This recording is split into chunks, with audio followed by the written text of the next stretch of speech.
అధ్యక్ష 2007లో కూడా మనము ఒకసారి పరిణామం తీసుకోవాలి అధ్యక్ష. ఐఆర్ కోయిలో తీర్పు ఉంది అధ్యక్ష, మీకు అన్ని తెలిసి ఉంటుంది. ప్రభుత్వము తగిన జాగ్రత్తలు తీసుకోవాలి అని చెప్పేసి ఐఆర్ కోయిలో కేసులో ఒక వర్డ్ అన్నది అధ్యక్ష. ఇది మనం చాలా పరిణామం తీసుకోవాలి. రాజ్యాంగం 9వ షెడ్యూల్లో చేర్చిన చట్టాలను కూడా న్యాయస్థానం సమీక్ష చేస్తుంది. న్యాయస్థానం సమీక్ష చేయవచ్చని సుప్రీంకోర్టు తీర్పిచ్చింది. అంటే 42% రిజర్వేషన్ చట్టాలను 9వ షెడ్యూల్లో చేర్చినా కూడా వీటిని కోర్టులో ప్రశ్నిస్తాయి అని చెప్పి కూడా ఆ రోజు ఐఆర్ కోయిలో కేసు కూడా చెప్పడం జరిగింది అధ్యక్ష. నేను ఇవన్నీ ఎందుకన్నా అంటే సుప్రీంకోర్టులో కూడా ఇది ఫెయిల్ కాకూడదు. అధ్యక్ష, గౌరవ మాజీ మంత్రి గారు ఒకవైపు ఈ బలహీన వర్గాలకు సంబంధించిన అంశం మీద మద్దతు చెప్తూనే కొన్ని అంశాలను వారు కావలసుకొని ఒక రాంగ్ డైరెక్షన్ ఇచ్చేటువంటి విధంగా ప్రయత్నం చేస్తున్నారు అధ్యక్ష. It's a political will, political wish, political decision. దానికి సంబంధించి పార్టీ పరంగా దీనికి మద్దతునియండి. మీరు చెప్పినట్టుగా బరాబర్ ఢిల్లీకి వెళ్దాం, ఇక్కడనే బిల్లు చేసి వదిలిపెట్టి మీలాగా 2017లో చేసేటోళ్ళంగా నేను మళ్ళీ చెప్తాను. అందరి సహకారం అడిగే ఉద్దేశంతో ఒక బలహీన వర్గాల బిడ్డగా నేను ఆ రోజు కూడా 4వ తారీఖు ఫిబ్రవరిలో 2024లో కోరినాం. మళ్ళీ ఇలా కూడా అదే కోరుతా ఉన్నాం. దయచేసి ఇలా పాజిటివ్స్ చెప్పండి, నెగటివ్స్ సంబంధించి మీరు ఆ రోజు కూడా డెడికేషన్ కమిటీ హరీష్ రావు గారు దయచేసి మీరు ఇలా కొత్త నిజాయితీగా ఉండేటువంటి ప్రయత్నం చేయండి దయచేసి.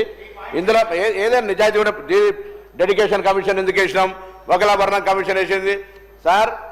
బీసీ కమిషన్ ద్వారానే ఈ యొక్క సర్వే మొత్తం జరిగింది with planning department support. Dedication సంబంధించి సుప్రీంకోర్టు హైకోర్టులో నిర్ణయం వచ్చిన తర్వాత డెడికేషన్ కమిషన్ వేసి దానికి సంబంధించిన ప్రక్రియ ద్వారా ఈ రోజంతా కార్యక్రమం న్యాయబద్ధంగా అడ్వకేట్ జనరల్స్తో సహా అందరినీ కూర్చోబెట్టుకొని క్యాబినెట్ పూర్తిగా వేగ్గా ఏదో నాకు నోచింది ఏదో నేను రిడిజైన్ చేస్తే రిడిజైన్ అన్నట్టుగా చేయలేదు అధ్యక్ష. దీనికి సంబంధించిన ఒక సిస్టమేటిక్గా చేసినాం. నేను ఒకటే కోరుతాను గౌరవ సభ్యుని, అపశకునాలు ఒకవైపు మంచిగానే నీ పెళ్లి బాగా నిన్ను నూరేళ్ళు ఉండాలి, పెళ్లి పెటాకులు గాను అనే పరిస్థితుల్లో మాట్లాడకమని కోరుతా ఉన్నాను అధ్యక్ష. ఇవాళ కొంత పాజిటివ్గా మాట్లాడేటువంటి ప్రయత్నం చేయండి. ఇంకొక పెద్ద చారిత్రాత్మక నిర్ణయం జరగబోతా ఉంది. బీసీలు అంటే వెనుకబడిన తరగతులే కాదు, ఈ దేశానికి సమాజానికి వెన్నెముక కలిగినటువంటి వాళ్ళు రేపు పొద్దున ఈ వెన్నెముక బలంగా ఉంటేనే బాగుంటుందనే ఆలోచనతో ఇవాళ ఈ ప్రభుత్వం ఈ కార్యక్రమం తీసుకొని పోతుంది దేశంలో. తమిళనాడులో ఒక బీసీ రిజర్వేషన్, ఈ రిజర్వేషన్ల అంశమే కాదు అధ్యక్ష. మొన్న కూడా జల్లికట్టు ఉంటే రాష్ట్రమంతా ఒక్కటై దేశంలో దాన్ని సాధించుకున్నారు నిర్ణయానికి వ్యతిరేకంగా, కోర్టు నిర్ణయానికి వ్యతిరేకంగా. ఇవాళ నేను గౌరవ మాజీ మంత్రి గారిని, శాసనసభ్యుల్ని, మిత్రుడు, ఉద్యమంకి సంబంధించిన మా జిల్లాకు సంబంధించిన బిడ్డగా నేను కోరుతా ఉన్నా, పూర్తిగా ఎటువంటి అడ్డంకులున్నా అధిగమించడానికి రండి.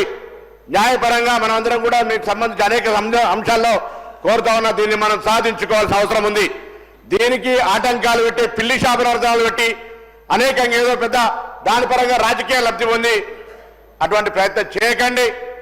ఇది మరొకసారి నేను విజ్ఞప్తి చేస్తున్నా, వినమ్రపూర్వకంగా విజ్ఞప్తి చేస్తున్నా. సభలో నేను ఇంతకు ప్రత్యక్షంగా కలిసి ఆయా పార్టీల నాయకత్వాన్ని కోరినాం. గౌరవ మా బలహీన వర్గాల శాసనసభ్యుల ఉదయం సమావేశమై ఈ అంశాన్ని తప్పకుండా ఢిల్లీలో అందరినీ కలవాలని కోరినాం. కాబట్టి దయచేసి నేను గౌరవ శాసనసభ ఉపపక్ష నాయకుడు హరీష్ రావు గారిని కోరుతా ఉన్నా, పార్టీ నిర్ణయానికి సంబంధించి, ఎందుకంటే ఉపసభ ప్రతిపక్ష నాయకులు లేరు కాబట్టి మీరు ఈ డైరెక్షన్ ఇచ్చి ఇందుకు సంబంధించి ఒక మంచి మార్గదర్శకత్వాన్ని, ఇది దేశానికి సంబంధించి ఒక రోల్ మోడల్గా కాబోతున్న ఈ అంశానికి సరి అయినటువంటి ప్రాపర్ సలహా గైడెన్స్ ఇచ్చి అందరం కలిసి ఏ తమిళనాడు ఐక్యతతోటి అన్ని సాధించుకుంటున్నాయో ఇలా తెలంగాణ కూడా స్ఫూర్తిప్రాయంగా రావాలి తప్ప డీవియేషన్ అయిపోయి దానికి సంబంధించి పిల్లి చాపలు పెట్టి దానికి సంబంధించి చేసే ప్రయత్నం వద్దు. లీగల్గా అన్ని వెట్టింగ్ చేసుకున్నాం, అన్ని రకాలుగా ఎక్కడ ఇబ్బందులు రాకుండా ఉండే విధంగా చర్యలు తీసుకొని ముందుకు పోతున్నాం. సభ తీర్మానం పూర్తిగా రేపు పొద్దున పత్రికల్లో కానీ ఎక్కడైనా దేశం మొత్తం కానీ ఇతర రాజకీయ పార్టీలు కానీ ఇంకోటి కేంద్రంలో బీజేపీ కూడా సభ తెలంగాణ మొత్తం ముక్త కంఠంతో దీన్ని ఆమోదించి తీసుకొచ్చారంటే ఢిల్లీ కూడా భయపడుతుంది. అట్లుండే విధంగా ప్రయత్నం చేయాలని నేను ఈ సందర్భంగా గౌరవ సభ్యుల్ని, ఆ సభకు సంబంధించినటువంటి ఉపనాయకుడిని హృదయపూర్వకంగా ఒక బలహీన వర్గాల బిడ్డగా, సంబంధిత మంత్రిగా మరొకసారి మీ ద్వారా విజ్ఞప్తి చేస్తున్నా. రాజకీయాలు కోడికెంటికి పెట్టే పరిస్థితి వద్దు అని విజ్ఞప్తి చేస్తా ఉన్నా. కమలాకర్ గారు సార్, నేను చెప్పింది కూడా ఇంపార్టెంట్ పాయింట్స్ మాట్లాడి త్వరితగతిన నేను ఇంతవరకు చెప్పిందే మళ్ళీ మంత్రి గారు అదే చెప్తాను. నేను చెప్పింది కూడా అదే, నేను చెప్పేది అది. మీరు మాట్లాడాలి. నేను ఒక బీసీ బిడ్డగా చాలా మంది ఉన్నారు. నేను నా పార్టీ పక్షాన బీసీ బిడ్డగా సంపూర్ణంగా మద్దతు ప్రకటిస్తున్నాము. అవసరం ఉంటే రేవంత్ రెడ్డి గారు నమ్మంటే నేను రేవంత్ రెడ్డి ముఖ్యమంత్రి గారు పొన్నం ప్రభాకర్ అవసరం దీక్ష ఇస్తామని నేను సిద్ధంగా ఉన్నాను. ఏ దీక్ష పెట్టుకొని బిల్లు పాస్ అయ్యేదాకా నేను ఉంటాను. నాకు చిత్తశుద్ధి ఉన్నది. ఈ రోజు ఈ సమావేశంలో బిల్లు పాస్ అయితే అంతకన్నా నాకు లేదు. కానీ నేనేమంటానా అశాస్త్రీయంగా ఉండకుర్రి. రేపు పొద్దున కోర్టులు ఏం చెప్పినో చెప్తున్నా. నేను నా శాపనార్థం విడతలేను. 1990 ఏం జరిగింది అప్పుడు నేను విడతలేను. మీరు దాన్ని నేను మొదలెప్పిన ముఖ్యమంత్రి గారు దీన్ని రెక్టిఫై చేసుకోమని చెప్పిన, దాన్ని చేసి పంపించిన. అధ్యక్ష ఇప్పుడే మంత్రి గారు చెప్పిర్రు ప్లానింగ్ ఎక్కడ నేను పంపిస్తాను. నాకు జీవో నెంబర్ 9 అంటే ఏంది, జీవనం 18 ఏమిచ్చారు. జీవనం 18 ఏమిచ్చిన అధ్యక్ష?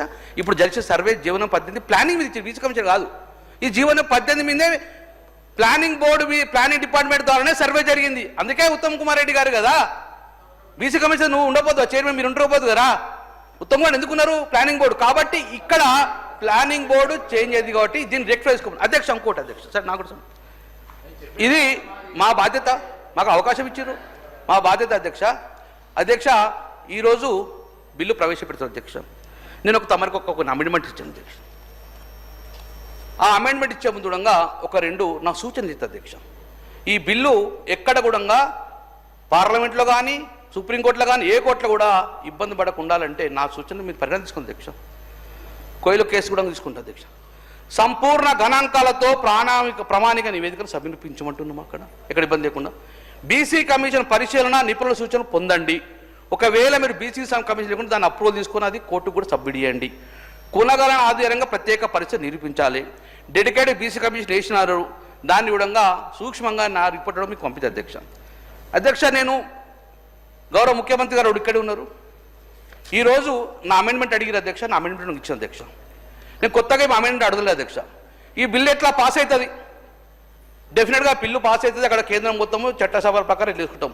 కానీ మీ చేతిలో ఉన్నాయి నిజంగానే మీ బీసీల మీద చిత్తశుద్ధి ఉంటే కేంద్రం ఇచ్చేటి పక్కకు పెడదాం, అది పోయి కొట్లాడదాం. కానీ మీ చేతిలో ఉన్నది మీరు హామీ ఇచ్చిన అధ్యక్ష. ఈరోజు కామారెడ్డి డిక్లరేషన్లో ఒక 3 ప్రధానమైన అంశాలు ఇచ్చిన అధ్యక్ష నాకు. అందులో మొదటిగా కులగణన చేస్తామని చెప్పిర్రు, అది కూడా 40% బీసీను 6 నెలల్లో పడిన అధ్యక్ష. సరే సమయం తీసుకున్నారు, సంవత్సరాన్ని పర్లేదు, మీరు చేశారు, ఓకే, మేము దానికి మద్దతు ఇస్తున్నాం అధ్యక్ష. మీ యొక్క బీసీ డిక్లరేషన్లో మీరు ఏం పెట్టిర్రు అధ్యక్ష అంటే ఈరోజు ఎక్కడైనా తెలంగాణలో ఎలాంటి కాంట్రాక్ట్ వ్యవస్థ వచ్చినా అందులో 42% కాంట్రాక్టులు బీసీలకు కేటాయిస్తాం అధ్యక్ష. ఇది మీ చేతిలో పడింది అధ్యక్ష. ఈరోజు మల్లన్న సాగర్ది నడుస్తున్నది, కొడంగల్లి నడుస్తున్నది. మల్లన్న సాగర్ ప్రాజెక్టుకి సంబంధించింది అది బీసీలు ఆడితే బట్టి దయచేసి ఇప్పటి వరకు తెలంగాణలో కాంట్రాక్ట్ ఎన్ని పిలిచారో అందులో 42% బీసీలు ఇవ్వలేదు. కాబట్టి ఈ చట్టంలో పెట్టి రాబోయే ఏ ఒక్క కాంట్రాక్ట్ ఉండగా బీసీలకు 42% రిజర్వ్ చేయండి ఇందులో.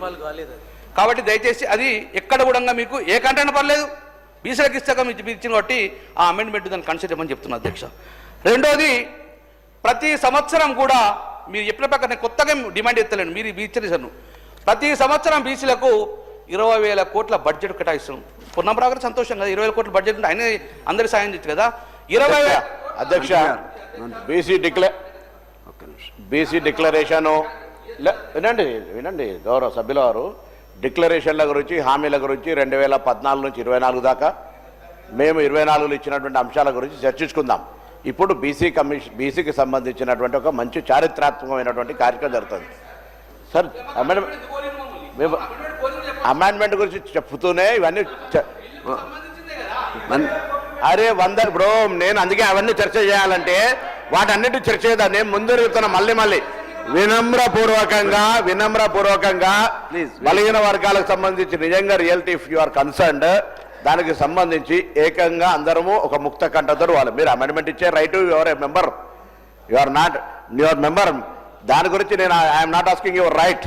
నేనేమడుగుతున్నా దీనికి సంబంధించి మీరు మా హామీల గురించి మీరు ప్రస్తావిస్తూ కామారెడ్డి డిక్లరేషను పేపర్ పట్టుకొని లిస్టు చదువుతున్నప్పుడు నేనేమడుగుతున్నా తప్పకుండా వాటి మీద డిస్కషన్ చేద్దాం. 2014 టీఆర్ఎస్ మేనిఫెస్టో, 2023 కామారెడ్డి డిక్లరేషన్, ఇంకేదైనా కూడా చర్చ చేద్దాం. దాని గురించి ఇది వేదిక కాదు. దీని బీసీల దానికి కేంద్రానికి పంపేటువంటి బిల్లుకు సంబంధించిన వరకు పరిమితం అయితే సంతోషపడతా. సోదరుడు బలహీన వర్గాల శాసనసభ్యుడు ట్రాలీలు వెనుక ప్రశాంత్ రెడ్డి గారు హరీష్ రావు గారు చెప్తే ట్రాప్లో పడకుండా కొంత బీసీల పరంగా చిత్తశుద్ధితో ఉండమని కోరుతా ఉన్నాను.